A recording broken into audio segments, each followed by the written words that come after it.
Development to tell you about right now. Finland and Sweden could both seek to join NATO in the coming weeks.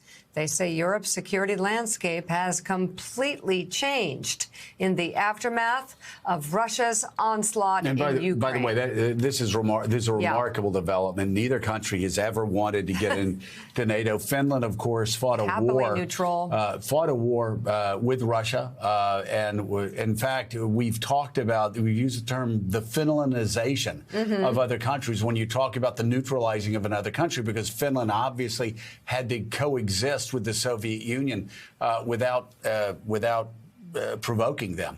So for the fact that Finland is moving in this direction, as well as Sweden, shows just how massive the miscalculation was by Vladimir Putin, and it's something he should have seen coming. He was warned time and time again by one person after another, and he just didn't listen, and he's paying the consequences now. It's to General McCaffrey's point earlier in the show when I was asking him about Ukraine's effort to get into NATO. He said that was never going to happen, that even pushing that was really provoking Russia, and that at this point Russia's already lost and NATO has won, and here's another sign of that. Well, and by the way, your father, along with Brent Scowcroft, along with David Ignatius, an entire chapter, as you've said, you've been reading, was in their book saying a long time ago, saying that Ukraine, it would be a provocation, that we should help Ukraine move to the West, we should help them be free, we should defend them, but putting them in NATO, your father said all along, would be overly provocative. There was concern. There was real concern at the time, but obviously Finland, Sweden